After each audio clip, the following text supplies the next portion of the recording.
होते जो लुटाने के काबिल नहीं है। ये नर्तन जो तुझको मिला है ये गवाने के काबिल नहीं है।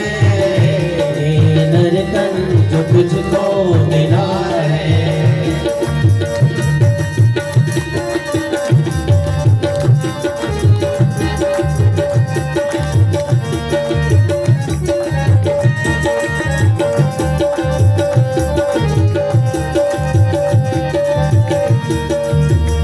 देखो ईश्वर की अद्भुत है माया, तेरे खातिर ही सब कुछ बनाया, बनाया तेरे खातिर ही सब कुछ बनाया।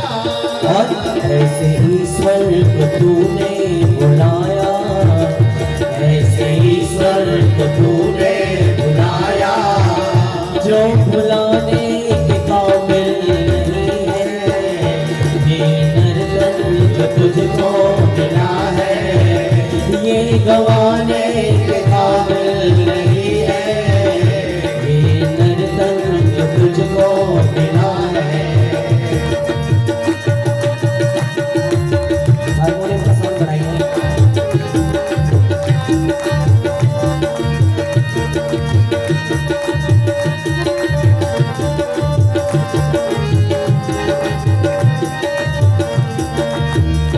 पशु जीते जिसे कमाते, मरने के बाद भी काम आते। हाथे मरने के बाद भी काम आते। पशु जीते जिसे कमाते, मरने के बाद भी काम आते। हाथे मरने के बाद भी काम आते। तेरा जिस्म ये मर कर किसी के, तेरा जिस्म ये मर कर किसी के काम आने के काबिल नहीं है। ये नर्तन जो तुझको मिला है ये गवाने के काबिल नहीं है। ये नर्तन जो तुझको मिला है।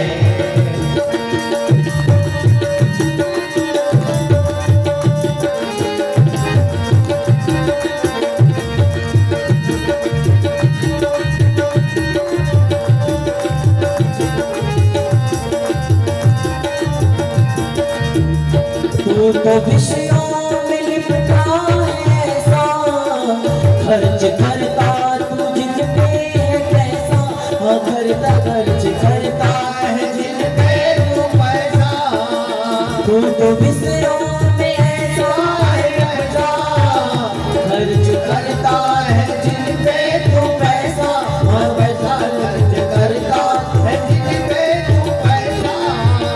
बिना बिन मोल अनमोल सत्संग, बिना अनमोल सत्संग जिसमें जाने के काबिल नहीं है। ये नर्तन जो तुझको मिला है ये गवाने के काबिल नहीं है। ये नर्तन जो तुझको मिला है।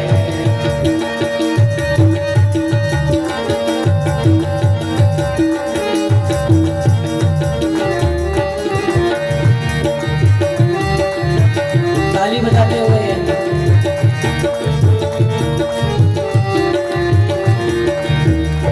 अपना संभला तो रोना पड़ेगा, नर्क के गर्क होना पड़ेगा।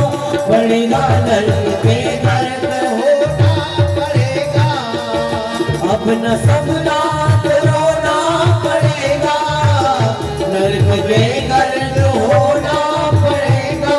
पड़ेगा नर्क के गर्क होना पड़ेगा। और चेतावनी तेरा ऐसा बुरा हाल होगा, तेरा ऐसा बुरा हाल होगा जो बताने के काबिल नहीं है।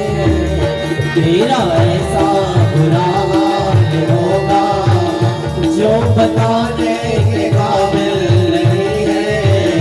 ये नर्तन जो तुझको मिला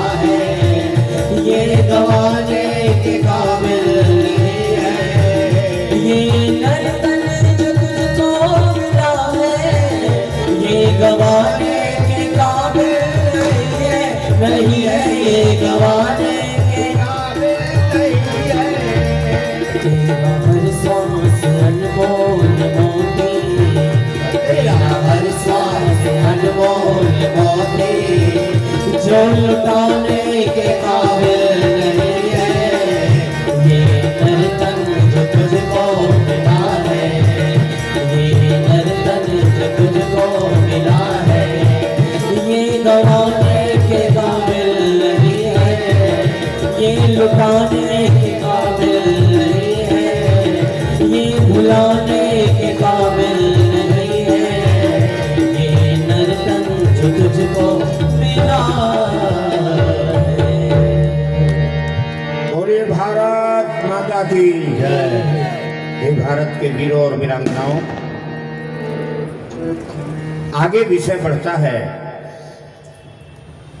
कि सत्संग, आदमी का संगत शरीर से नहीं विचारों से होता है और तप से होता है। भगवान बुद्ध के तप और विचारों का प्रभाव पड़ा।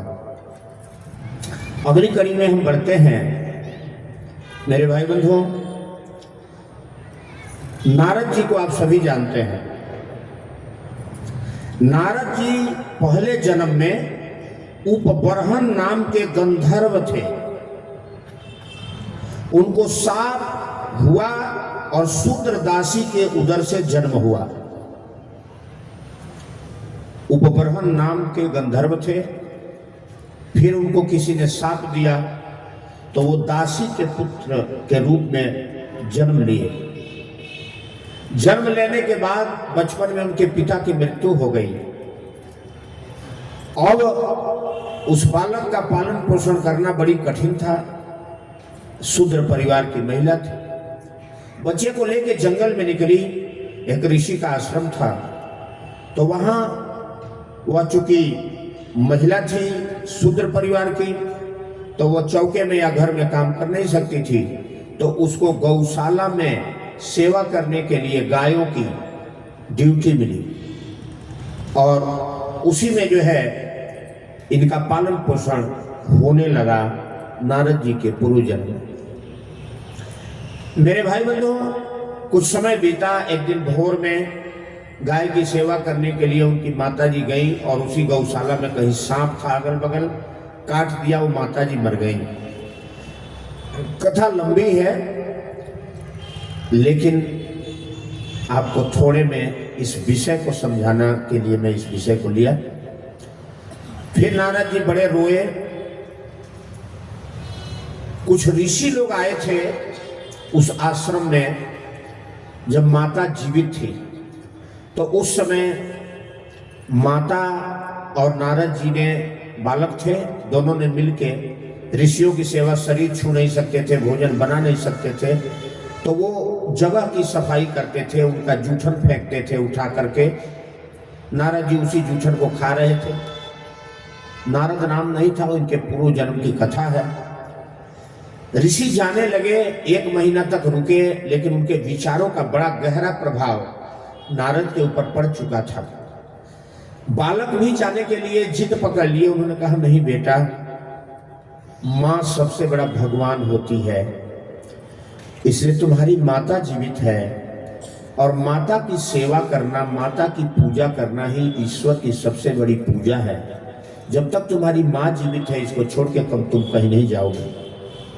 और आगे क्रम बढ़ा, सांप काटा, माता मर गई। लेकिन नारद जी को जो कीर्तन, भजन और अच्छे विचारों का प्रभाव पड़ गया था मन पर, उसमें बराबर वो रमा रहते थे और सेवा भी करते थे। माता जब मर गई तो उस आश्रम से वो भी चल दिए जंगल में। रात दिन राम नाम का कीर्तन भजन करते हुए वह जन्म भी उनका पूरा हुआ और शरीर छूटा।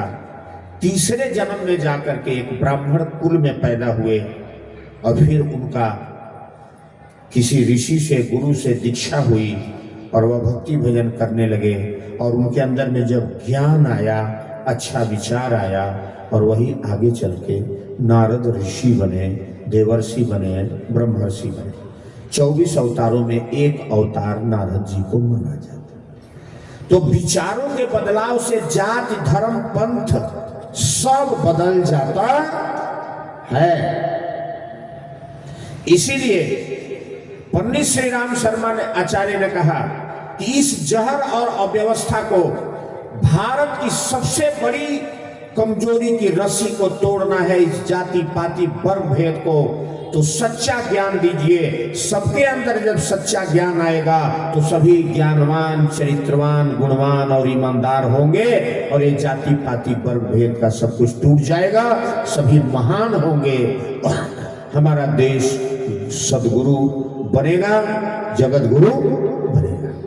और गायत्री परिवार इतना बड़ा, करीब लगभग 20 करोड़ की संख्या पहुंचने जा रही है, जहां जाति पाति का कहीं नामो निशान नहीं और किसी से कोई पूछता नहीं।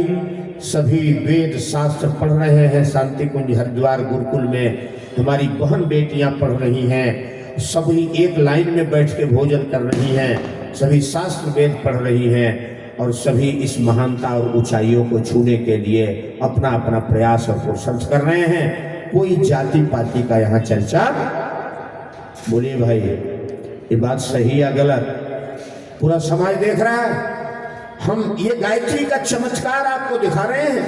पंडित श्री राम शर्मा आचार्य ज्ञान के अवतार हैं और इन्होंने कहा कि बेटा जादू की तरह चमत्कार करके दिखा देना, पत्थर को रुद्राक्ष बना के दे देना और हाथ में फूल को लड्डू बना के दे देना, इससे तुम्हारा कोई भला होने वाला। लेकिन अगर तेरा विचार श्रेष्ठ बन गया तो तेरे जन्म जन्म का उद्धार हो जाएगा। यह गायत्री का चमत्कार वो दिखा रहे हैं। मेरे भाई बंधु, अब आगे बढ़ते हैं। आइए, जीवन स्तर, सामाजिक इस भारत को हम बदलने का, जगत गुरु बनाने का जो चैलेंज पंडित श्री राम शर्मा आचार्य ने किया है, यह अब दिखने लगा है। मेरे भाई बंधु, आगे बढ़ रहे हैं।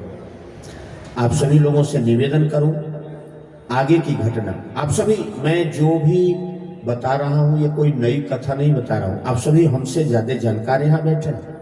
लेकिन इसका जो थीम है, जो पावर काम करता है और जिस चीज को मैं आपको बताने आया हूं, मेरा वो विषय है, उसी में से आपको समझा रहा हूं। गायत्री मने अच्छा चिंतन, गायत्री मने अच्छा विचार। हमेशा अच्छा सोचो और अच्छा सोचोगे तो तुम्हारे शरीर से अच्छे विचारों की रे निकलेगी, किरण, और वह तुम्हारे अगल बगल अच्छाई का एक पर्दा, एक आवरण बनाएगा। और उससे सबसे पहले लाभ किसको मिलेगा? जिसके चारों तरफ अच्छाई का आवरण बनेगा, कवच बनेगा। तो अच्छा विचार अगर आप रखते हैं तो पहला लाभ आप ही को मिलेगा। अगर कोई अच्छी बात बोलते हैं तो सबसे पहले सुनाई किसको देता है? बोलिए साहब, पहले आपके कान में जाएगा ना, आपको सुख देगा। आपका मन कहता है तूने बहुत अच्छी बोला, ये सबको अच्छा लगा होगा, दूसरे को बाद में लाभ मिलेगा। इसलिए ऋषि कहते हैं कि बुरा, कोई आदमी तुम्हारे बारे में बुरा सोच रहा है, उसकी चिंता मत कर।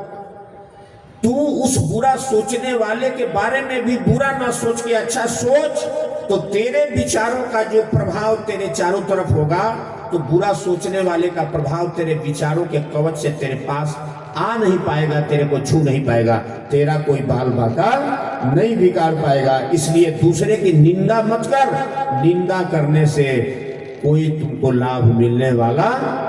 अपनी बुराइयों को दूर करने में रात दिन संघर्ष करो और तुम अपनी बुराइयों से अपने आप को आजादी दिलाने में अगर सफल हो गए तो दुनिया का कोई वीर तुम्हें पराजित करने के लिए ना आज तक पैदा हुआ है और ना आगे पैदा होगा। ईमानदारी को कोई आज तक पराजित किया नहीं।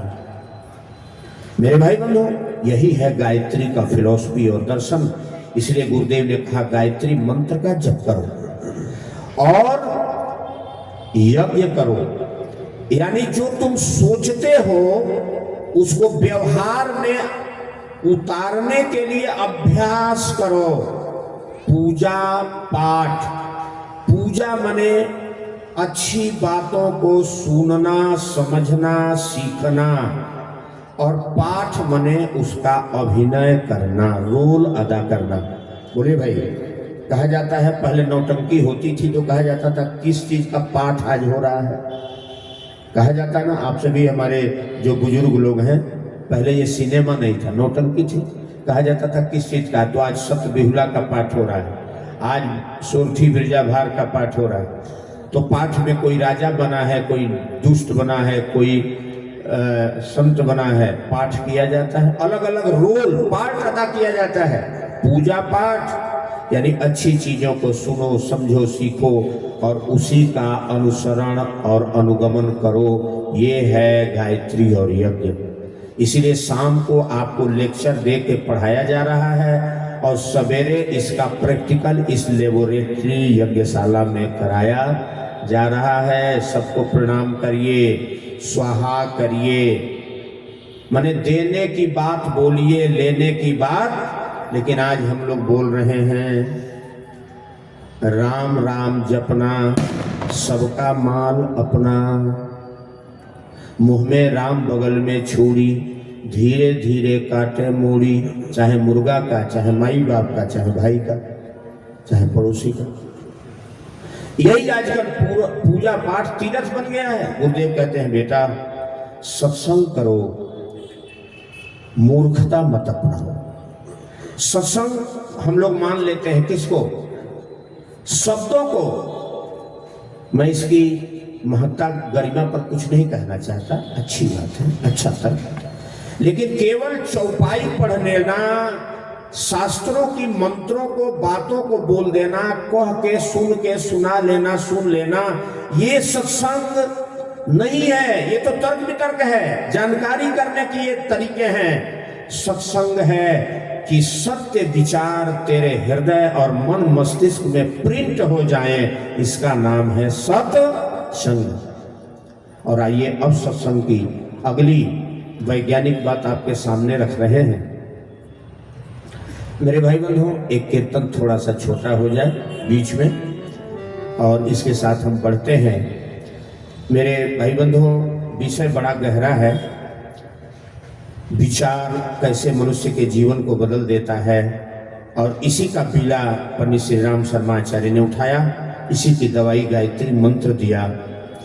तो आइए 2 लाइन कीर्तन के साथ में। अब बहुत गंभीर विषय उठने जा रहा है, इसलिए थोड़ा मन हल्का करते हुए, प्रसन्न करते हुए इस विषय को लेते हैं। इस युग की रामायण और गीता क्या है, इस गीत के माध्यम से आप लोग समझेंगे। जिया स्वयं के लिए नहीं जो औरों के हित मरना सीखा,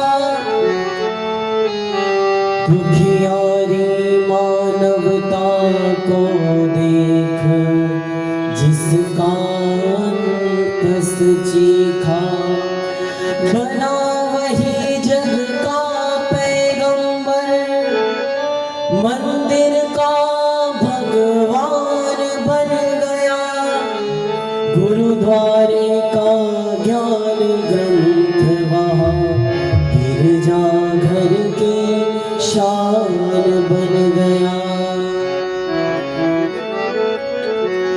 औरों के हित जो जीता है, हमारे पुराने भाई बहनों ने गीत सुना होगा, तो आजकल की यही रामायण और यही गीत है। औरों के हित जो जीता है, औरों के हित जो मरता है, उसका हर आंसू रामायण, प्रत्येक कर्म ही गीता है। औरों के हित जो जीता है, औरों के हित जो मरता है, उसका हर आंसू रामायण, प्रत्येक कर्म ही गीता है। औरों के हित जो जीता है।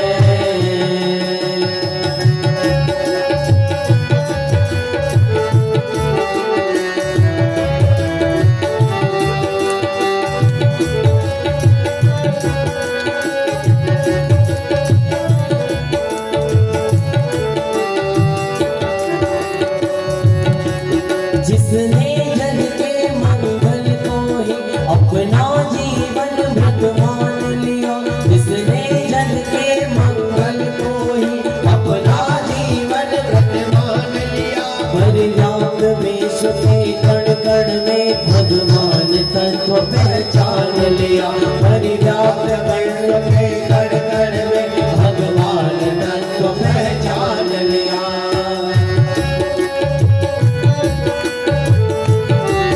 उस आत्मा का सौभाग्य अटल वही प्रभु की परिणीमा है। उसका हर आंसू रामायण प्रत्येक कर्म ही गीता है। औरों के हित जो जीता है, औरों के हित जो मरता है, उसका हर आंसू रामायण प्रत्येक कर्म ही गीता है। औरों के हित जो जीता है, औरों के हित जो मरता है, उसका हर आंसू रामायण प्रत्येक कर्म ही गीता है। औरों के हित जो जीता है, औरों के हित जो मरता है, उसका हर आंसू रामायण प्रत्येक कर्म ही गीता है। औरों के हित जो जीता है, औरों के हित जो जीता है, औरों के हित जो मरता है। हे भाई बंधुओं, आगे प्रसंग बढ़ता है कि आप सभी जानते हैं, इसको विस्तार से बताने की आवश्यकता नहीं है, कि नेपाल की धरती पर एक राजा के पुत्र के रूप में सिद्धार्थ नामक बालक पैदा हुए थे। और एक दिन रथ पर सवार होकर के सारथी के साथ में राज्य भ्रमण के लिए निकले। राज्य भ्रमण करते हुए जब चलते हैं तो रास्ते में एक बूढ़ा लाठी लेके धीरे धीरे हिलते कांपते चल रहे हैं। रास्ते में राजकुमार जी ने देखा, जब सिद्धार्थ ने तो कहा, सारथी ये क्या है? बूढ़े हैं, इनसे चला नहीं जा रहा है। तो क्यों बूढ़े हैं, क्यों नहीं चल पा रहे हैं? इनको चलाओ, कहो जल्दी जल्दी चलें। बड़ा अटपटा सवाल राजकुमार जी कर रहे थे। आप सभी विद्वान बैठे हैं, इन घटनाओं को आप अच्छी तरह से जानते हैं, इसलिए मैं बहुत थोड़े 2-4 शब्दों में इस विषय को रख रहा हूँ। लेकिन इसमें जो हमारा थीम है वो आपको समझाना चाहता हूँ कि राजकुमार के घर में किसी चीज की भौतिक संपदा की कमी नहीं थी। बड़ा तर्क वितर्क हुआ सारथी से, तो सारथी ने कहा, राजकुमार जी एक दिन हमारी भी बुढ़ापा आएगी, शरीर की सारी शक्तियां शिथिल हो जाएंगी और ऐसे ही हम भी लाठी लेके चलेंगे कांपते हुए। क्या हम भी एक दिन बूढ़े होंगे? हाँ, एक दिन आप भी बूढ़े हो जाएंगे, शरीर काम नहीं करेगा। बुढ़ापा सबको आती है। सत्य क्या है? परमात्मा, अच्छा विचार। परमात्मा क्या है? अच्छा विचार। ये विषय अभी खुलेगा, ये अपने आप घटना से ही आप समझ जाएंगे परमात्मा क्या है। मेरे भाई बंधुओं, कुछ दूर रात आगे बढ़ा, फिर कुछ दूर जाने पर दूसरी घटना हुई। कई घटनाएं हुई, आप सभी जानते हैं। तो 4 आदमी कंधे पर एक मुर्दा लाश ले हरे अभिमान हरे कल्याण, हरे अभिमान हरे कल्याण, कथाय अति हितकारी है। आइए सुने लगा कर ध्यान, कथाय मंगलकारी है। महाप्रज्ञा में प्रज्ञा पुराण कुमति नाशक सुखकारी है। आइए सुने लगा कर ध्यान।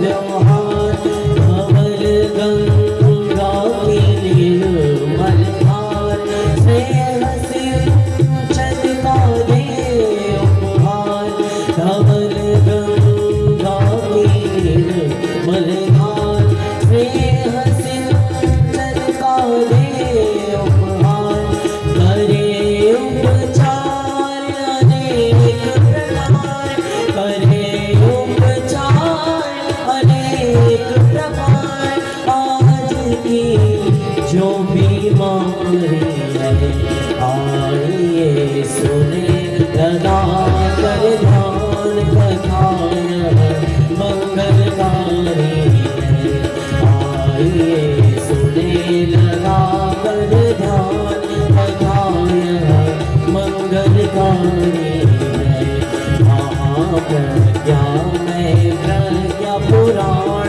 उमति नाशक सुखकारी है आइए सुने लगा कर ध्यान। हे भक्तों, विचारों का खेल आगे बढ़ते हैं। एक बार की घटना है, एक जंगल में एक महान खूंखार हत्यारा रहते थे जिनका नाम है अंगुलीमाल। अंगुलीमाल एक पीपल वृक्ष के नीचे काली जी का पूजा करते थे और उस क्षेत्र में जो ही आदमी आ जाता था वो नर बलि देता था। उस आदमी को पकड़ लेता था और काली जी के सामने उसकी गर्दन काट के नर बलि कर देता था और उसकी एक अंगुली काट करके अपने माला में गूंथ लेता था, जैसे ये दाना गूंथा हुआ है। इसलिए उसके अंगुलियों का माला पहनने वाला अंगुलीमाल नाम था। एक बार की बात है कि यह घटना महात्मा बुद्ध को मालूम हो गया। महात्मा बुद्ध ने कहा कि अरे इतना बड़ा हत्यारा। महात्मा बुद्ध अपनी दिव्य दृष्टि से उन्होंने देखा ये तो बदल सकता है, इसके अंदर तो पुराने अच्छे संस्कार हैं लेकिन यह रास्ता भटक गया है, इसको सत्संग की आवश्यकता है। सच्चे चीज से दोस्ती हो जाए। महात्मा बुद्ध सत्संग के लिए चल पड़े। उसको सत्संग कराने के लिए अंगुलीमाल के पास जा रहे थे। रास्ते में एक बुढ़िया माता मिली। महात्मा बुद्ध को आप देखते हैं कितना सुंदर शरीर, स्वर्णिम तेज आभा, राजकुमार। बुढ़िया माता ने कहा अरे इधर कहां जा रहे हो? भाई रुको। भगवान रुके। कहा माता जी क्या बात है? अरे इधर कहां जा रहे हो? मैं जा रहा हूं अंगुलीमाल के पास। छाती पकड़ लिया। उसने कहा कि अरे वो बहुत बड़ा हत्यारा है, तो इतना बड़ा लाल सुंदर और तुम्हें मार देगा। लौट जा लौट जा, इधर मत जा। मैं इसीलिए बैठी हूं कि इधर कोई न जाए।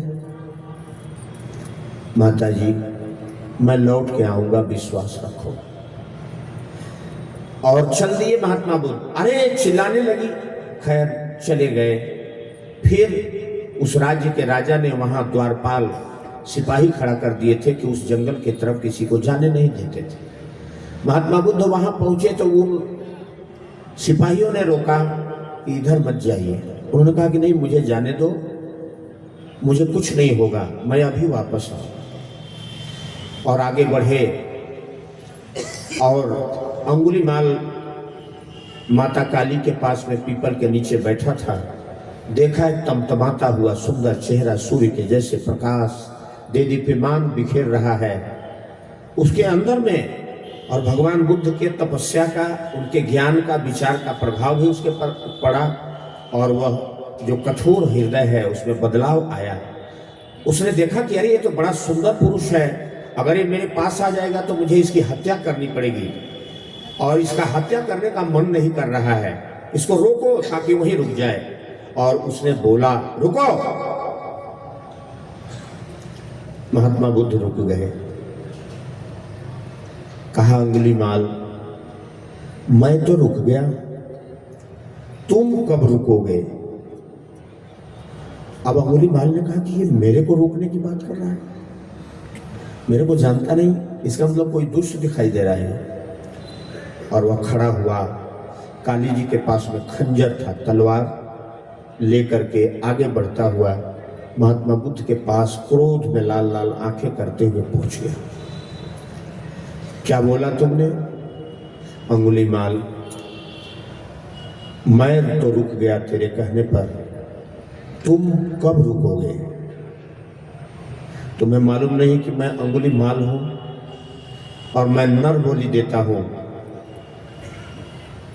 और तू इस तरह से मेरे से तर्क वितर्क कर रहा है? उसने कहा, मुझे दो चीज मालूम है तुम्हारे बारे में, तुम बड़े वीर हो। देखिएगा, यही बात आप लोग टेक्निक पकड़िएगा।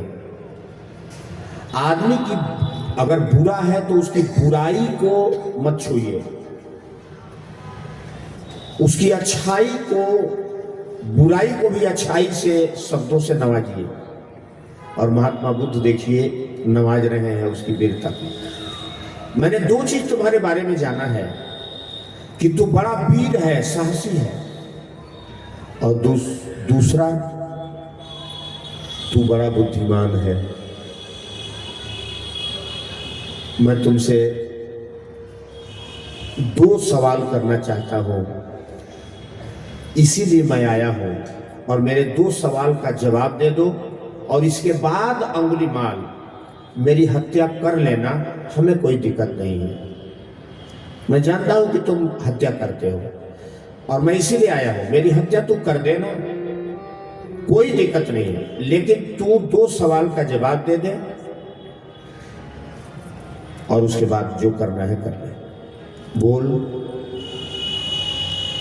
तो एक काम कर, पहला सवाल है कि जिस पीपल के नीचे तू बैठा है, उस पीपल की एक पत्ती आधा काट के ले आ दे। वो कहा कि बड़ा मूर्ख है, फिर भी गया और एक पीपल की पत्ती तलवार से आधा काट के ले आके कहा, लो। उसने कहा, एक सवाल का जवाब तुमने दे दिया, अब मेरे दूसरे सवाल का जवाब दो। यह पत्ती जहां से काट के ले आए हो वहीं ले जाके जोड़ दो। अरे मूर्ख कहीं के, तुम्हें इतना मालूम नहीं है कि जो चीजें कट जाती हैं, टूट जाती हैं, वह कभी जुटती नहीं है। उन्होंने कहा कि मुझे मालूम है या नहीं? मैं तुमसे पूछना चाहता हूं कि तुझे मालूम है कि जिस दुनिया को तुमने नहीं बनाया, ईश्वर ने बनाया है, और जिस इंसान की हत्या करते हो, कायर, तुम एक पत्ती जोड़ने की साहस नहीं रख सकते, तो एक इंसान की हत्या करने का अधिकार तुम्हें कौन दिया है? मुझे बता दे। इतना बड़ा तू कायर है, तेरी वीरता को लानत है। तोड़ना तो सभी जानते हैं, बिगाड़ना तो सभी जानते हैं, वो कायर ही कहलाते हैं। जो बनाना जानते हैं वही सूरवीर कहलाते हैं। यही सूरवीर की परिभाषा है। बता, तुमने ये पत्ता क्यों तोड़ा? और तोड़ा तो जोड़ दे, तेरी वीरता को मैं सलाम करता हूं, तू मेरी गर्दन काट दे। देखिए, ये सत्संग है, विचारों से विचारों की लड़ाई। और महात्मा बुद्ध के अंदर प्राण है, और उन्होंने प्राण भरे स्वर में जब बोला, उनके प्राणों की जो रे निकली, तप की, ऊर्जा की, यही आध्यात्म शक्ति है। और थर्रा गया अंगुलीमाल, हाथ से तलवार छूट गए और पैर पर झुक गया, गिर गया। कहा, भगवान, आज तूने मेरे आंख का पर्दा हटा दिया, सच्चाई से तुम्हें दर्शन करा दिया। मेरी वीरता की ताकत का अंत कर दिया तुमने। मैं एक पत्ती नहीं जोड़ सकता, इंसान की हत्या करने का अधिकार मुझे कैसे है? आज तक मुझे इस तरह का कोई विचार, कोई बात नहीं दिया। आज से मैं तुम्हारे चरणों का दास, और जो भी किया मुझे माफ करो, साफ करो। हे भगवान, जीवन की प्रेरणा।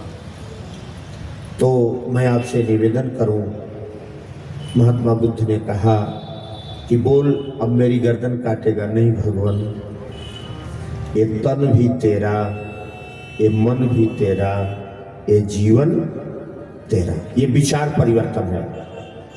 यही देखिए विचार परिवर्तन यही है। कहा भगवान अब मेरी आंखें खुल गई हैं, अब मैं ऐसा कुकृत नहीं करूंगा, लेकिन जो कर लिया हूं उसका क्या हो। उसने कहा उसकी जिम्मेदारी मैं लेता हूं, तो उसकी चिंता छोड़। और उन्होंने कहा कि बेटा मेरे जैसे ये कपड़ा पहन, ये पीतांबरी क्या है, ये सच्चाई का प्रतीक है। इसीलिए ये सुनहरा वस्त्र जो पवित्र होता है वो वही धारण करता है। ये वर्दी है, तिरंगे झंडे में ये केसरिया बाना बसंती चोला, पहला रंग हमारे भारत का तिरंगे झंडे में यही पीतांबरी है। और जो हमें सिखाता है कि हम भारत के लोग वीर हैं, त्यागी हैं, बलिदानी हैं, निस्वार्थी हैं। स्वार्थी तिरंगा झंडा में पहला रंग इसीलिए दिया गया, ये भारत के लोगों के चरित्र, ईमान और वीरता की रंग है। और गायत्री का ये पहला चरण है। इस तिरंगे में गायत्री का 3 चरण है। भर्गो ये तत्सवितुर्वरेण्यम, तिरंगा झंडा में पहला सूर्य के जैसा हमारा चरित्र होता है भारत के लोगों का। बीच में सफेद है, दूध जैसा धवल निर्मल हमारा दिल और दिमाग होता है, पवित्र होता है। और इसमें धर्म का चक्र 24 तिल्लियों वाला नाचता है, इसलिए तिरंगे झंडे में 24 तिल्लियों वाला गायत्री मंत्र का 24 अक्षर वो चक्र बना हुआ है। और नीचे जहां त्याग, बलिदान, परमार्थ और सेवा होगा उसका दिल प्रसन्न धवल होगा, और जहां प्रसन्नता होगी वही हरियाली और सुख शांति होगी। नीचे हरा रंग लगा हुआ है।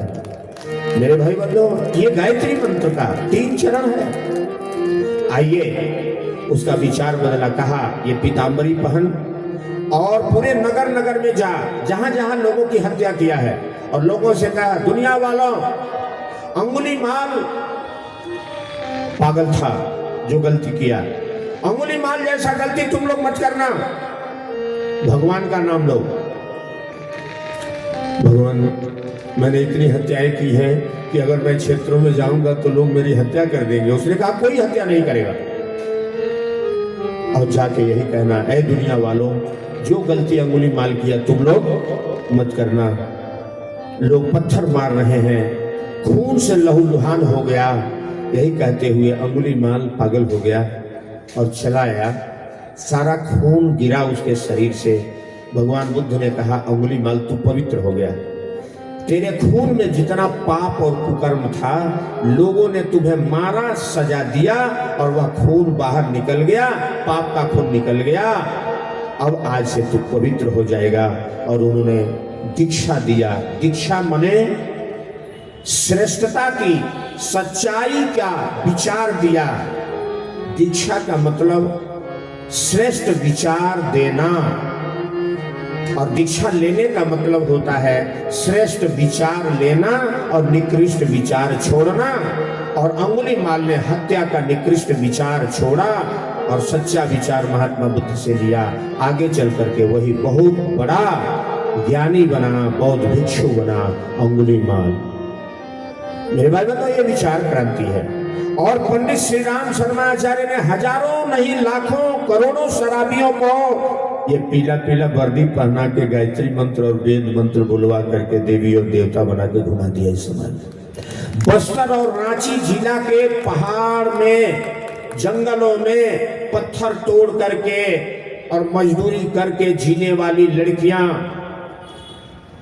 अपना जीवन और अपने माँ बाप का गुजर बसर करने वाली लड़कियां, और पंडित श्री राम शर्मा आचार्य ने अपने शांति कुंज हरिद्वार में उन गरीब, मजदूर, अनपढ़, गंवार, मूर्ख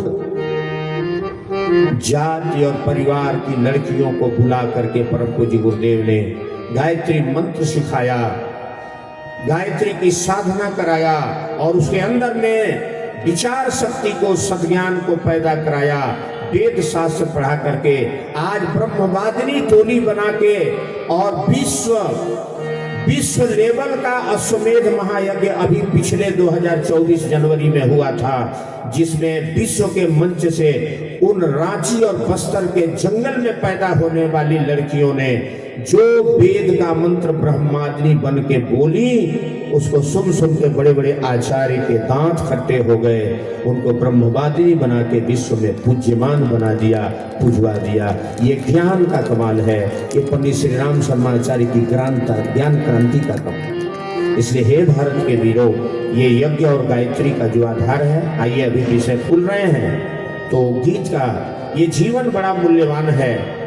जब सुधर जाए, जब संभल जाए, जहां से इसका बैलेंस ठीक हो जाए, वही सवेरा हो जाता है। गीत के लाइनों से ये गवाने के काबिल नहीं है, ये गवाने के काबिल नहीं है क्या ये नर्तन जो तुझको मिला है, ये गवाने के काबिल नहीं है, ये नर्तन जो तुझको मिला है, ये गवाने के काबिल नहीं है, ये नर्तन जो तुझको मिला है, ये गवाने के काबिल नहीं है, नहीं है, ये गवाने के काबिल नहीं है, ये गवाने के काबिल नहीं है। तेरा हर श्वास अनमोल मोती, तेरा हर श्वास मोती जो लुटाने के काबिल नहीं है, ये नर्तन जो तुझको मिला है, ये गवाने के काबिल नहीं है, ये नर्तन जो तुझको मिला है।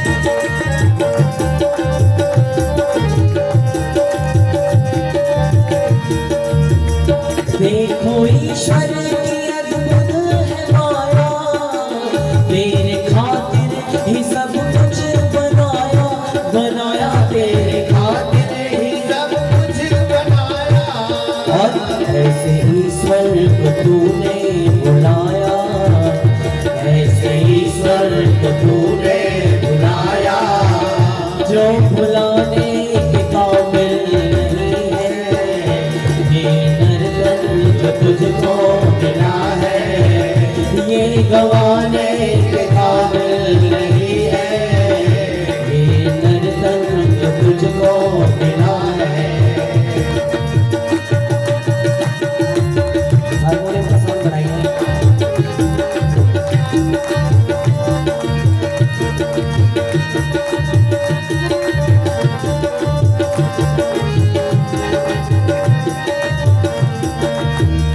पशु जीते जिसे कमाते, मरने के बाद भी काम आते, आते मरने के बाद भी काम आते। पशु जीते जिसे कमाते, मरने के बाद भी काम आते, आते मरने के बाद भी काम आते। तेरा जिस्म ये मर कर किसी के, तेरा जिस्म ये मर कर किसी के काम आने के काबिल नहीं है, ये नर्तन जो तुझको मिला है, ये गवाने के काबिल नहीं है, ये नर्तन जो तुझको मिला है।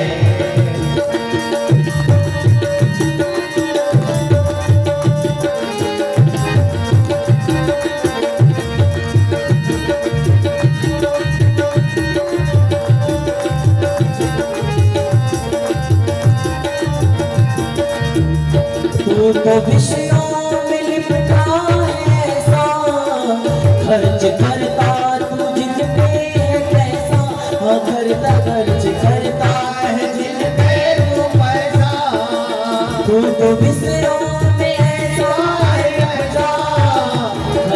करता है जिन पे तू पैसा, हाँ पैसा खर्च करता है जिन पे तू पैसा। बिना बिन मोल अनमोल सत्संग, बिना अनमोल सत्संग, जिसमें जाने के काबिल नहीं है ये नरतन जो तुझको मिला है, ये गवाने के काबिल नहीं है ये नरतन जो तुझको मिला है।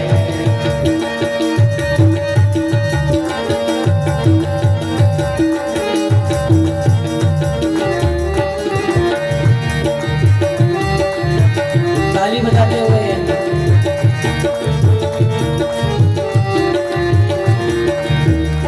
अपना सपना तो रोना पड़ेगा, नर्क के गर्क होना पड़ेगा, पड़ेगा नर्क के गर्क होना पड़ेगा।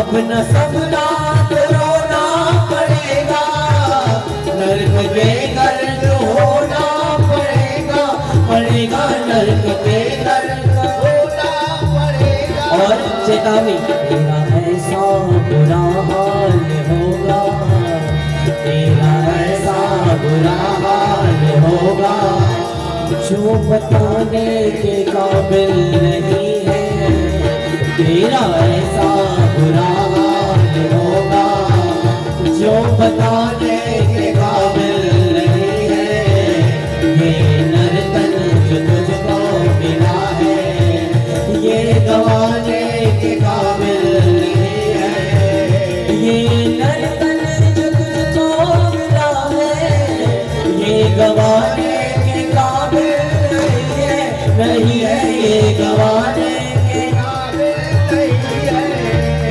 तेरा हर सांस अनमोल मोती, तेरा हर सांस अनमोल मोती जो लुटाने के काबिल नहीं है ये नर्तन जो तुझको मिला है, ये नर्तन जो तुझको मिला है, ये गवाने के काबिल नहीं है ये लुटाने के काबिल नहीं है, ये भुलाने के काबिल नहीं है ये नर्तन जो तुझको मिला है। बोलिए भारत माता की जय। हे भारत के वीरों और वीरांगनाओं, आगे विषय बढ़ता है कि सत्संग आदमी का संगत शरीर से नहीं विचारों से होता है और तप से होता है। भगवान बुद्ध के तप और विचारों का प्रभाव पड़ा। अगली कड़ी में हम बढ़ते हैं। मेरे भाई बंधुओं, नारद जी को आप सभी जानते हैं। नारद जी पहले जन्म में उपबरहन नाम के गंधर्व थे। उनको साप हुआ और शूद्र दासी के उदर से जन्म हुआ। उपबरहन नाम के गंधर्व थे, फिर उनको किसी ने साप दिया तो वो दासी के पुत्र के रूप में जन्म लिए। जन्म लेने के बाद बचपन में उनके पिता की मृत्यु हो गई। अब उस बालक का पालन पोषण करना बड़ी कठिन था। शूद्र परिवार की महिला थी। बच्चे को लेकर जंगल में निकली। एक ऋषि का आश्रम था, तो वहां वह चूंकि महिला थी शूद्र परिवार की, तो वह चौके में या घर में काम कर नहीं सकती थी। तो उसको गौशाला में सेवा करने के लिए गायों की ड्यूटी मिली और उसी में जो है इनका पालन पोषण होने लगा नारद जी के पूर्व जन्म। मेरे भाई बंधुओं, कुछ समय बीता। एक दिन भोर में गाय की सेवा करने के लिए उनकी माता जी गई और उसी गौशाला में कहीं सांप था अगल बगल, काट दिया। वो माता जी मर गई। कथा लंबी है, लेकिन आपको थोड़े में इस विषय को समझाना के लिए मैं इस विषय को लिया। फिर नारद जी बड़े रोए।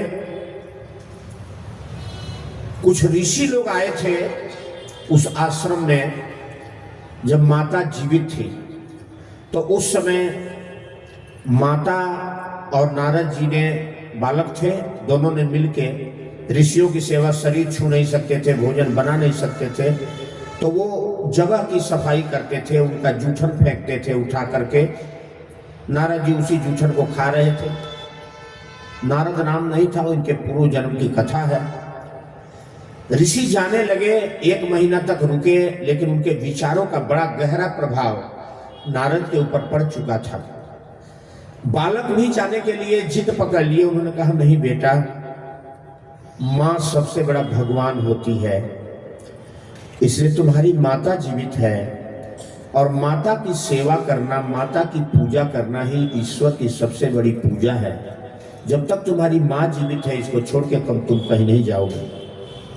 और आगे क्रम बढ़ा, सांप काटा, माता मर गई।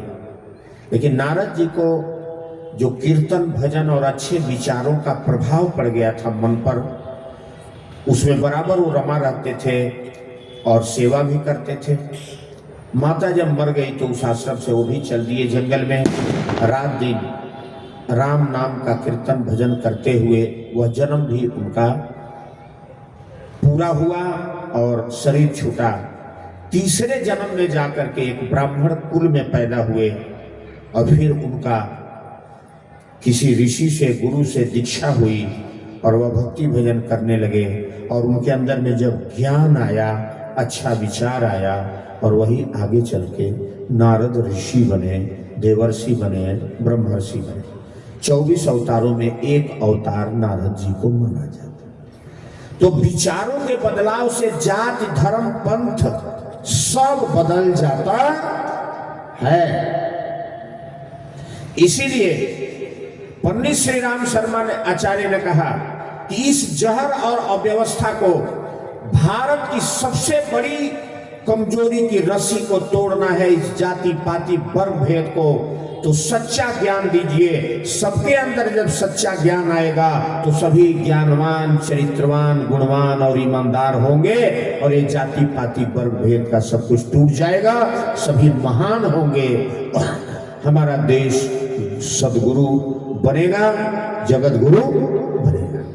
और गायत्री परिवार इतना बड़ा, करीब लगभग 20 करोड़ की संख्या पहुंचने जा रही है, जहां जाति पाति का कहीं नामो निशान नहीं और किसी से कोई पूछता नहीं। सभी वेद शास्त्र पढ़ रहे हैं। शांति कुंज हरिद्वार गुरुकुल में हमारी बहन बेटियां पढ़ रही हैं। सभी एक लाइन में बैठ के भोजन कर रही हैं। सभी शास्त्र वेद पढ़ रही हैं और सभी इस महानता और ऊंचाइयों को छूने के लिए अपना अपना प्रयास और कोशिश कर रहे हैं। कोई जाति पाति का यहाँ चर्चा, बोलिए भाई ये बात सही या गलत? पूरा समाज देख रहा है। हम ये गायत्री का चमत्कार आपको दिखा रहे हैं। पंडित श्री राम शर्मा आचार्य ज्ञान के अवतार हैं और इन्होंने कहा कि बेटा, जादू की तरह चमत्कार करके दिखा देना, पत्थर को रुद्राक्ष बना के दे देना और हाथ में फूल को लड्डू बना के दे देना, इससे तुम्हारा कोई भला होने वाला। लेकिन अगर तेरा विचार श्रेष्ठ बन गया तो तेरे जन्म जन्म का उद्धार हो जाएगा। यह गायत्री का चमत्कार वो दिखा रहे हैं। मेरे भाई बंधु, अब आगे बढ़ते हैं। आइए, जीवन स्तर, सामाजिक, इस भारत को हम बदलने का, जगत गुरु बनाने का जो चैलेंज पंडित श्री राम शर्मा आचार्य ने किया है, यह अब दिखने लगा है। मेरे भाई बंधु,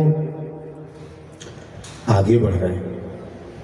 आप सभी लोगों से निवेदन करूं, आगे की घटना आप सभी, मैं जो भी बता रहा हूं ये कोई नई कथा नहीं बता रहा हूं। आप सभी हमसे ज्यादा जानकार यहां बैठे हैं, लेकिन इसका जो थीम है, जो पावर काम करता है और जिस चीज को मैं आपको बताने आया हूं, मेरा वो विषय है, उसी में से आपको समझा रहा हूं। गायत्री मने अच्छा चिंतन, गायत्री मने अच्छा विचार।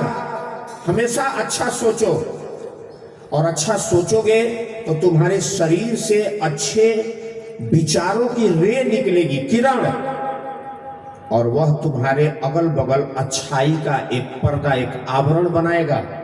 और उससे सबसे पहले लाभ किसको मिलेगा? जिसके चारों तरफ अच्छाई का आवरण बनेगा, कवच बनेगा। तो अच्छा विचार अगर आप रखते हैं तो पहला लाभ आप ही को मिलेगा। अगर कोई अच्छी बात बोलते हैं तो सबसे पहले सुनाई किसको देता है? बोलिए साहब, पहले आपके कान में जाएगा ना, आपको सुख देगा। आपका मन कहता है तूने बहुत अच्छी बोला, ये सबको अच्छा लगा होगा, दूसरे को बाद में लाभ मिलेगा। इसलिए ऋषि कहते हैं कि बुरा कोई आदमी तुम्हारे बारे में बुरा सोच रहा है, उसकी चिंता मत कर। तू उस बुरा सोचने वाले के बारे में भी बुरा ना सोच के अच्छा सोच, तो तेरे विचारों का जो प्रभाव तेरे चारों तरफ होगा, तो बुरा सोचने वाले का प्रभाव तेरे विचारों के कवच से तेरे पास आ नहीं पाएगा, तेरे को छू नहीं पाएगा, तेरा कोई बाल बाका नहीं बिगाड़ पाएगा। इसलिए दूसरे की निंदा मत कर, निंदा करने से कोई तुमको लाभ मिलने वाला। अपनी बुराइयों को दूर करने में रात दिन संघर्ष करो, और तुम अपनी बुराइयों से अपने आप को आजादी दिलाने में अगर सफल हो गए तो दुनिया का कोई वीर तुम्हें पराजित करने के लिए ना आज तक पैदा हुआ है और ना आगे पैदा होगा। ईमानदारी को कोई आज तक पराजित किया नहीं। मेरे भाई बंधु, यही है गायत्री का फिलॉसफी और दर्शन।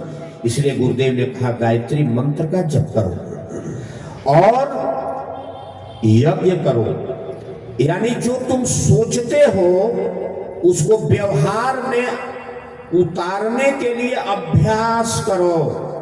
पूजा पाठ, पूजा माने अच्छी बातों को सुनना, समझना, सीखना, और पाठ माने उसका अभिनय करना, रोल अदा करना। बोले भाई, कहा जाता है पहले नौटंकी होती थी तो कहा जाता था किस चीज का पाठ आज हो रहा है। कहा जाता ना, आपसे भी हमारे जो बुजुर्ग लोग हैं, पहले ये सिनेमा नहीं था, नौटंकी थी। कहा जाता था किस चीज का, तो आज सत्य बिहुला का पाठ हो रहा है, आज सोरठी बिरजाभार का पाठ हो रहा है। तो पाठ में कोई राजा बना है, कोई दुष्ट बना है, कोई संत बना है, पाठ किया जाता है, अलग अलग रोल पाठ अदा किया जाता है। पूजा पाठ यानी अच्छी चीजों को सुनो, समझो, सीखो और उसी का अनुसरण और अनुगमन करो। ये है गायत्री और यज्ञ। इसीलिए शाम को आपको लेक्चर दे के पढ़ाया जा रहा है और सवेरे इसका प्रैक्टिकल इस लेबोरेटरी यज्ञशाला में कराया जा रहा है। सबको प्रणाम करिए, स्वाहा करिए, माने देने की बात बोलिए, लेने की बात। लेकिन आज हम लोग बोल रहे हैं राम राम जपना, सबका माल अपना, मुंह में राम बगल में छुरी, धीरे धीरे काटे मूड़ी, चाहे मुर्गा का, चाहे माई बाप का, चाहे भाई का, चाहे पड़ोसी का। यही आजकल पूजा पाठ तीर्थ बन गया है। गुरुदेव कहते हैं बेटा सत्संग करो, मूर्खता मत अपनाओ। सत्संग हम लोग मान लेते हैं किसको? शब्दों को। मैं इसकी महत्ता गरिमा पर कुछ नहीं कहना चाहता, अच्छी बात है, अच्छा तर्क, लेकिन केवल चौपाई पढ़ लेना, शास्त्रों की मंत्रों को, बातों को बोल देना, कह के सुना लेना, सुन लेना, ये सत्संग नहीं है। ये तो तर्क वितर्क है, जानकारी करने की ये तरीके हैं। सत्संग है कि सत्य विचार तेरे हृदय और मन मस्तिष्क में प्रिंट हो जाए, इसका नाम है सत्संग।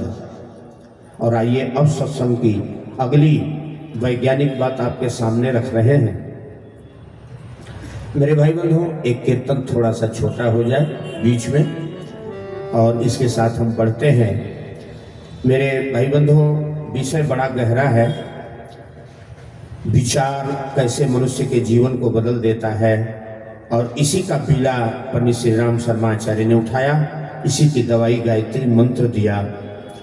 तो आइए 2 लाइन कीर्तन के साथ में। अब बहुत गंभीर विषय उठने जा रहा है, इसलिए थोड़ा मन हल्का करते हुए, प्रसन्न करते हुए इस विषय को लेते हैं। इस युग की रामायण और गीता क्या है, इस गीत के माध्यम से आप लोग समझेंगे। जिया स्वयं के लिए नहीं जो औरों के हित मरना सीखा,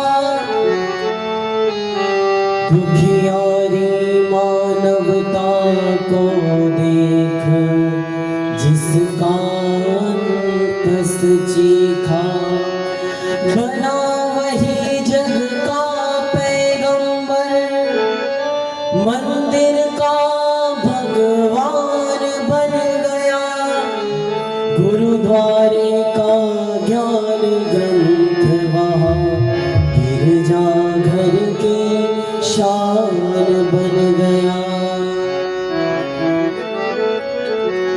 औरों के हित जो जीता है, हमारे पुराने भाई बहनों ने गीत सुना होगा, तो आजकल की यही रामायण और यही गीत है। औरों के हित जो जीता है, औरों के हित जो मरता है, उसका हर आंसू रामायण, प्रत्येक कर्म ही गीता है। औरों के हित जो जीता है, औरों के हित जो मरता है, उसका हर आंसू रामायण, प्रत्येक कर्म ही गीता है। औरों के हित जो जीता है।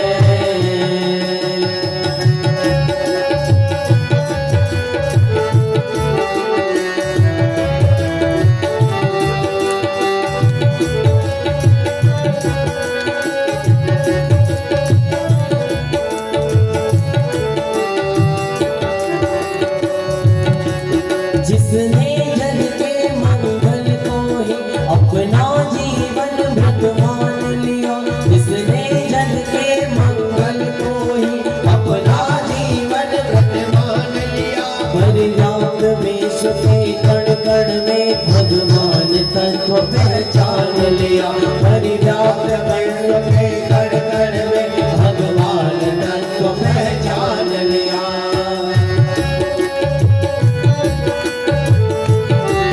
उस आत्मा का सौभाग्य अटल, वही प्रभु की परिणीमा है, उसका हर आंसू रामायण, प्रत्येक कर्म ही गीता है।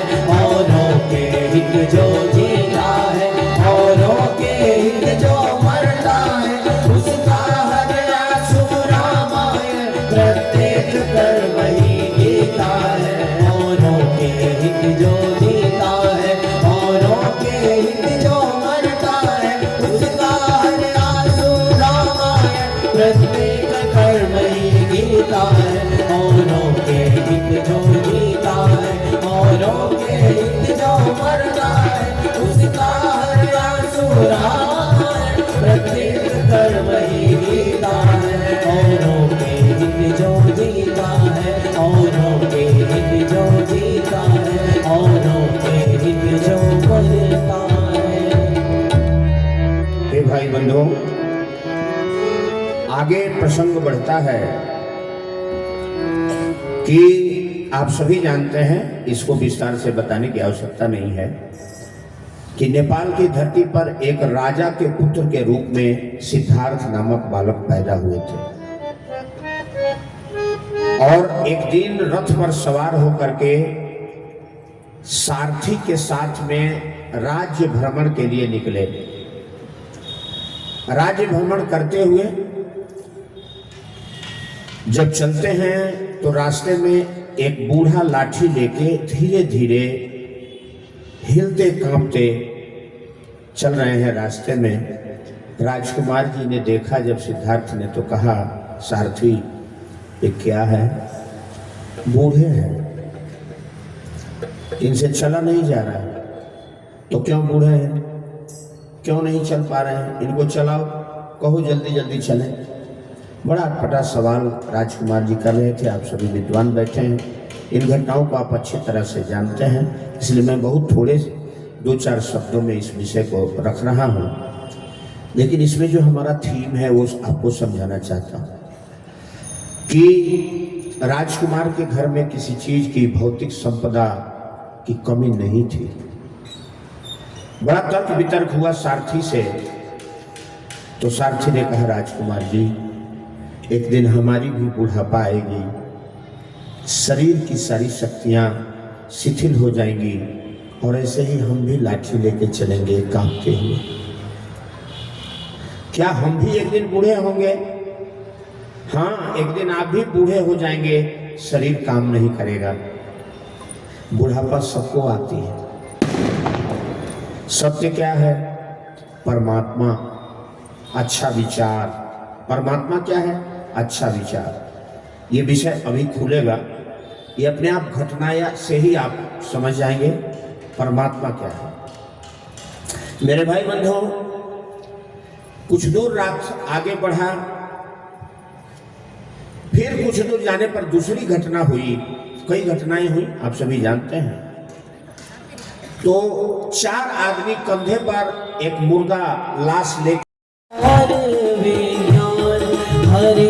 अभिमान करे कल्याण, हरे अभिमान करे कल्याण, कथाय अति हितकारी है। आइए सुने लगा कर ध्यान, कथाय मंगलकारी है।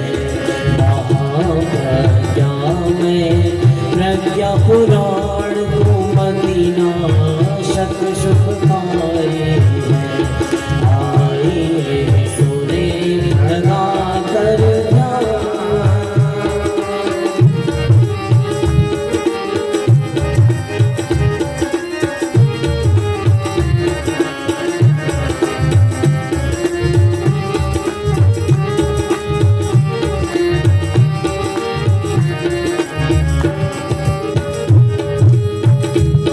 सुधारे व्यक्ति और परिवार, सवारे जन जन का व्यवहार। सुधारे व्यक्ति और परिवार, सवारे जन जन का व्यवहार। धवल गंगा की निर्मल धार, स्नेह सिंचन का दे उपहार। धवल गंगा की निर्मल धार, स्नेह सिंचन का दे उपहार। करे उपचार अनेक प्रकार, करे उपचार अनेक प्रकार। आज की जो बीमारी है, आइए सुने लगा कर ध्यान, कथाय मंगलकारी है। आइए सुने लगा कर ध्यान, कथाय मंगलकारी है। महाप्रज्ञा में प्रज्ञा पुराण कुमति नाशक सुखकारी है। आइए सुने, आइए सुने, आइए सुने लगा कर ध्यान। हे भक्तों, विचारों का खेल, आगे बढ़ते हैं। एक बार की घटना है, एक जंगल में एक महान खूंखार हत्यारा रहते थे जिनका नाम है अंगुलीमाल। अंगुलीमाल एक पीपल वृक्ष के नीचे काली जी का पूजा करते थे और उस क्षेत्र में जो ही आदमी आ जाता था वो नर बलि देता था। उस आदमी को पकड़ लेता था और काली जी के सामने उसकी गर्दन काट के नर बलि कर देता था और उसकी एक अंगुली काट करके अपने माला में गूंथ लेता था, जैसे ये दाना गूंथा हुआ है। इसलिए उसके अंगुलियों का माला पहनने वाला अंगुलीमाल नाम था। एक बार की बात है कि यह घटना महात्मा बुद्ध को मालूम हो गया। महात्मा बुद्ध ने कहा कि अरे इतना बड़ा हत्यारा। महात्मा बुद्ध अपनी दिव्य दृष्टि से उन्होंने देखा ये तो बदल सकता है, इसके अंदर तो पुराने अच्छे संस्कार हैं, लेकिन यह रास्ता भटक गया है, इसको सत्संग की आवश्यकता है। सच्चे चीज से दोस्ती हो जाए। महात्मा बुद्ध सत्संग के लिए चल पड़े, उसको सत्संग कराने के लिए। अंगुलीमाल के पास जा रहे थे, रास्ते में एक बुढ़िया माता मिली। महात्मा बुद्ध को आप देखते हैं कितना सुंदर शरीर, स्वर्णिम तेज आभा, राजकुमार। बुढ़िया माता ने कहा, अरे इधर कहां जा रहे हो? अरे रुको। भगवान रुके।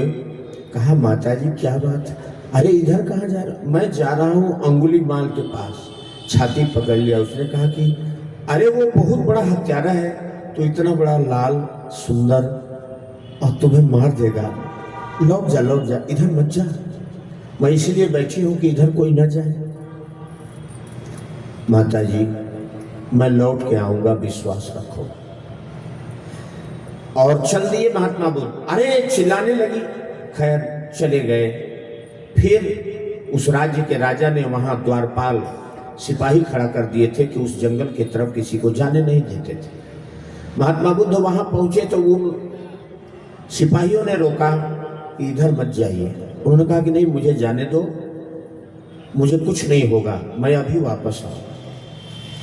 और आगे बढ़े और अंगुलीमाल माता काली के पास में पीपल के नीचे बैठा था। देखा एक तमतमाता हुआ सुंदर चेहरा सूर्य के जैसे प्रकाश दे दीप्यमान बिखेर रहा है।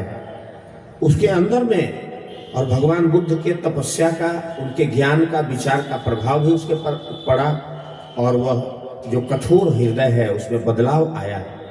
उसने देखा कि अरे ये तो बड़ा सुंदर पुरुष है, अगर ये मेरे पास आ जाएगा तो मुझे इसकी हत्या करनी पड़ेगी और इसका हत्या करने का मन नहीं कर रहा है, इसको रोको ताकि वहीं रुक जाए। और उसने बोला, रुको। महात्मा बुद्ध रुक गए। कहा, अंगुलीमाल मैं तो रुक गया, तुम कब रुकोगे? अब अंगुलीमाल ने कहा कि ये मेरे को रोकने की बात कर रहा है, मेरे को जानता नहीं, इसका मतलब कोई दुष्ट दिखाई दे रहा है। और वह खड़ा हुआ, काली जी के पास में खंजर था, तलवार लेकर के आगे बढ़ता हुआ महात्मा बुद्ध के पास क्रोध में लाल लाल आंखें करते हुए पहुंच गया। क्या बोला तुमने? अंगुलीमाल मैं तो रुक गया तेरे कहने पर, तुम कब रुकोगे? तुम्हें मालूम नहीं कि मैं अंगुलीमाल हूं और मैं नर बोली देता हूं, और तू इस तरह से मेरे से तर्क वितर्क कर रहा है? उसने कहा, मुझे दो चीज मालूम है तुम्हारे बारे में, तुम बड़े वीर हो। देखिएगा, यही बात आप लोग टेक्निक पकड़िएगा। आदमी की अगर बुरा है तो उसकी बुराई को मत छूइए, उसकी अच्छाई को, बुराई को भी अच्छाई से, शब्दों से नवाजिए। और महात्मा बुद्ध देखिए नवाज रहे हैं उसकी वीरता को। मैंने दो चीज तुम्हारे बारे में जाना है कि तू बड़ा वीर है, साहसी है, और दूसरा तू बड़ा बुद्धिमान है। मैं तुमसे दो सवाल करना चाहता हूं, इसीलिए मैं आया हूं, और मेरे दो सवाल का जवाब दे दो, और इसके बाद अंगुलीमाल मेरी हत्या कर लेना, हमें कोई दिक्कत नहीं है। मैं जानता हूं कि तुम हत्या करते हो और मैं इसीलिए आया हूं, मेरी हत्या तू कर देना, कोई दिक्कत नहीं है, लेकिन तू दो सवाल का जवाब दे दे और उसके बाद जो करना है कर ले। बोल। तो एक काम कर, पहला सवाल है कि जिस पीपल के नीचे तू बैठा है उस पीपल की एक पत्ती आधा काट के ले आ दे। वो कहा कि बड़ा मूर्ख है, फिर भी गया और एक पीपल की पत्ती तलवार से आधा काट के ले आके कहा, लो। उसने कहा, एक सवाल का जवाब तुमने दे दिया, अब मेरे दूसरे सवाल का जवाब दो। यह पत्ती जहां से काट के ले आए हो वहीं ले जाके जोड़ दो। अरे मूर्ख कहीं के, तुम्हें इतना मालूम नहीं है कि जो चीजें कट जाती हैं, टूट जाती हैं, वह कभी जुटती नहीं है। उन्होंने कहा कि मुझे मालूम है या नहीं, मैं तुमसे पूछना चाहता हूं कि तुझे मालूम है कि जिस दुनिया को तुमने नहीं बनाया, ईश्वर ने बनाया है, और जिस इंसान की हत्या करते हो, कायर, तुम एक पत्ती जोड़ने की साहस नहीं रख सकते, तो एक इंसान की हत्या करने का अधिकार तुम्हें कौन दिया है? मुझे बता दे। इतना बड़ा तू कायर है, तेरी वीरता को लानत है। तोड़ना तो सभी जानते हैं, बिगाड़ना तो सभी जानते हैं, वो कायर ही कहलाते हैं। जो बनाना जानते हैं वही सूरवीर कहलाते हैं। यही सूरवीर की परिभाषा है। बता, तुमने ये पत्ता क्यों तोड़ा? और तोड़ा तो जोड़ दे, तेरी वीरता को मैं सलाम करता हूं, तू मेरी गर्दन काट दे। देखिए, ये सत्संग है, विचारों से विचारों की लड़ाई। और महात्मा बुद्ध के अंदर प्राण है, और उन्होंने प्राण भरे स्वर में जब बोला, उनके प्राणों की जो रे निकली, तप की, ऊर्जा की, यही आध्यात्म शक्ति है। और थर्रा गया अंगुलीमाल, हाथ से तलवार छूट गए और पैर पर झुक गया, गिर गया। कहा, भगवान, आज तूने मेरे आंख का पर्दा हटा दिया, सच्चाई से तुम्हें दर्शन करा दिया। मेरी वीरता की ताकत का अंत कर दिया तुमने। मैं एक पत्ती नहीं जोड़ सकता, इंसान की हत्या करने का अधिकार मुझे कैसे है? आज तक मुझे इस तरह का कोई विचार, कोई बात नहीं दिया। आज से मैं तुम्हारे चरणों का दास, और जो भी किया मुझे माफ करो, साफ करो। हे भगवान, जीवन की प्रेरणा। तो मैं आपसे निवेदन करूं, महात्मा बुद्ध ने कहा कि बोल, अब मेरी गर्दन काटेगा नहीं भगवान, ये तन भी तेरा, ये मन भी तेरा, ये जीवन तेरा। ये विचार परिवर्तन है। यही देखिए, विचार परिवर्तन यही है।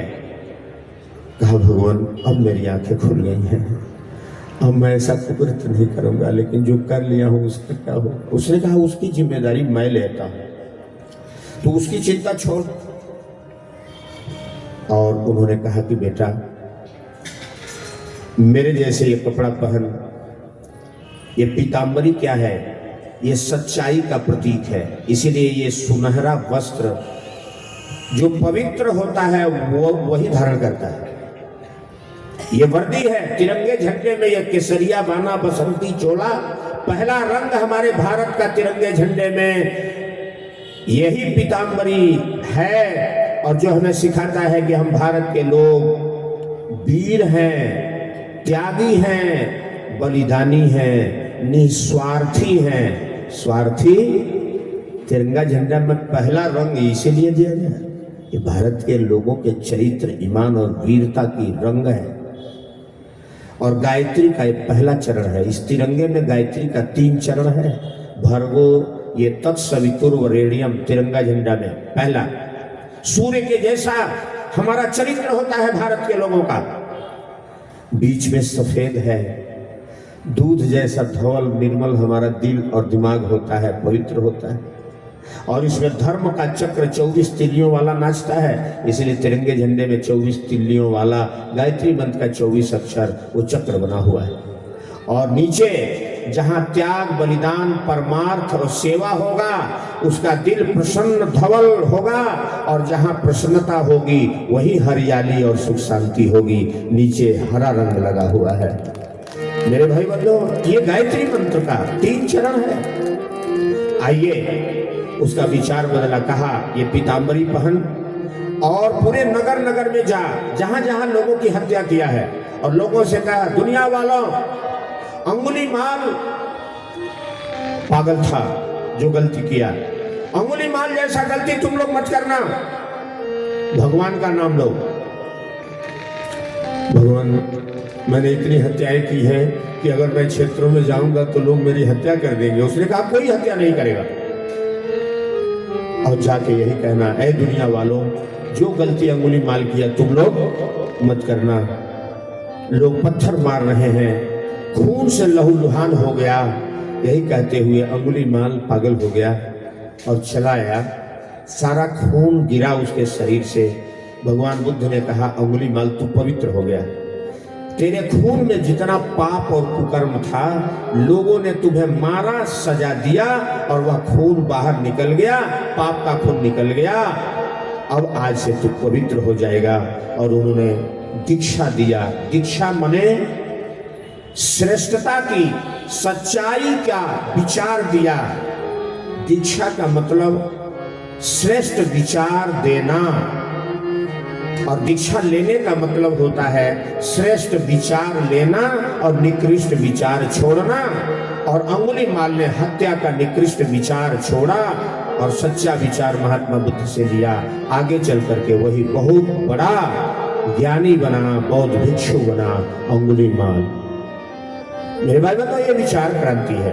और पंडित श्री राम शर्मा आचार्य ने हजारों नहीं लाखों करोड़ों शराबियों को ये पीला पीला वर्दी पहना के गायत्री मंत्र और वेद मंत्र बुलवा करके देवी और देवता बना के घुमा दिया इस समाज। बस्तर और रांची जिला के पहाड़ में, जंगलों में पत्थर तोड़ करके और मजदूरी करके जीने वाली लड़कियां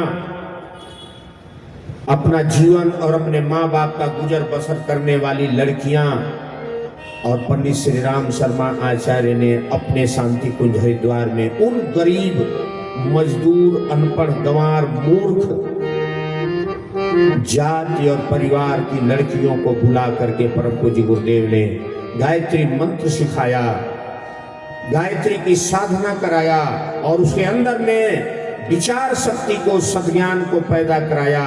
वेद शास्त्र पढ़ा करके आज ब्रह्मवादिनी टोली बना के और विश्व लेवल का अश्वमेध महायज्ञ अभी पिछले 2024 जनवरी में हुआ था, जिसमें विश्व के मंच से उन रांची और बस्तर के जंगल में पैदा होने वाली लड़कियों ने जो वेद का मंत्र ब्रह्मादिनी बन के बोली, उसको सुन सुन के बड़े बड़े आचार्य के दांत खट्टे हो गए।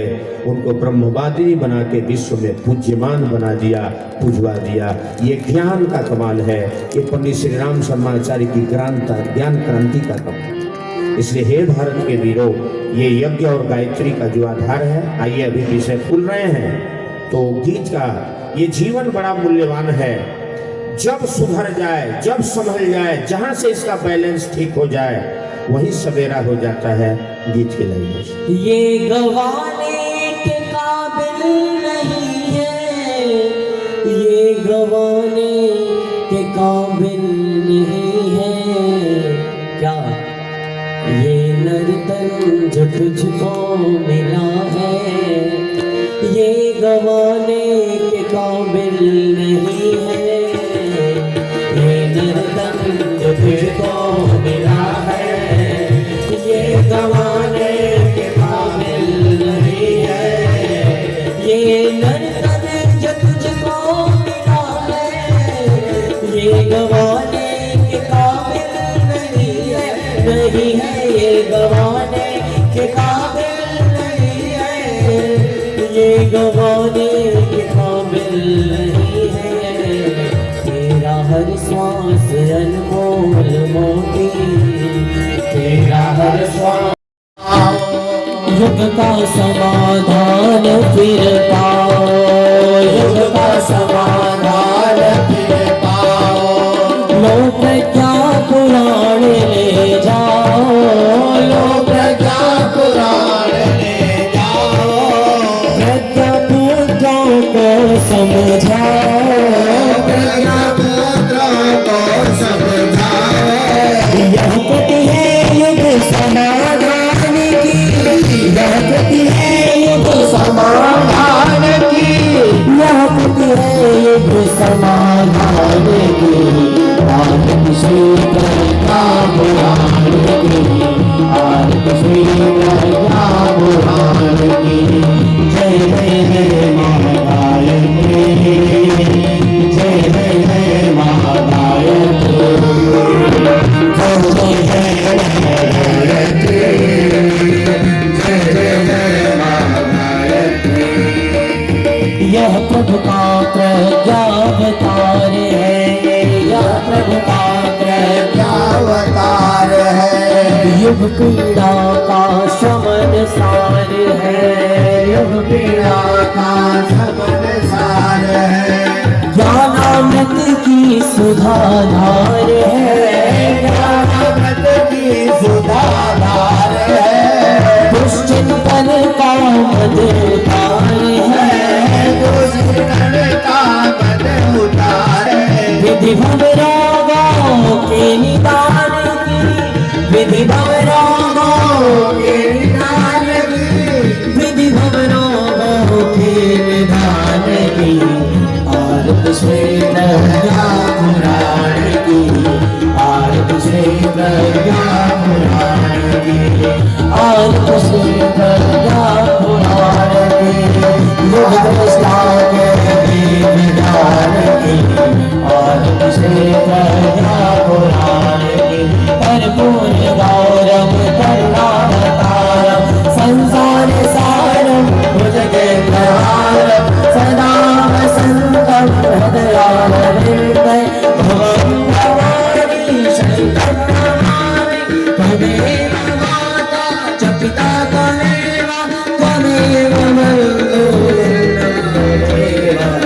त्वमेव शरणं मम देवदेव त्वमेव शरणं मम देवदेव राम राम राम जय राम राम राम राम राम राम राम राम राम राम राम सीता राम राम राम राम राम राम सीता राम राम हरे राम राम राम हरे हरे हरे कृष्ण हरे कृष्ण हरे हरे ओम भूर्भुवः स्वः तस्माद्वितुर्वरेण्यं भर्गो देवस्य धीमहि धियो यो नः प्रचोदयात्। आरती जल से अभिषेचन करें, शीतल करें, गुरुदेव माता जी को आरती दिखाएं। ओम मंगलम भगवान विष्णु मंगलम गरुड़ध्वजा मंगलम पुंडरीकाक्षो मंगलाय तनो हरि। अब थाली ऊपर उठाएं, सभी लोग दोनों हाथ उठाएं, सामूहिक आरती लें। ओम सीतामया वरदा वेदमाता प्रचोदयन्तां पावमानेलुजानं आयु प्राणां प्रजां वसुं कीर्तिं द्रविणं ब्रह्मवर्चसं मह्यं दत्त्वा व्रजत ब्रह्मलोकम्। दोनों हाथ बने मस्तक पर लगा लें। सभी लोग जहां उचित स्थान समझें 2 मिनट के लिए बैठ जाएं। आरती सबके पास भेजी जा रही है, सब लोग आरती ले लेंगे, आगे की सूचनाएं सुन लेंगे। पहले कि आप सभी पुराने हैं, छोटे बड़े कार्यक्रम जैसा कि हमारे भाई साहब ने बताया, अनिल भाई साहब ने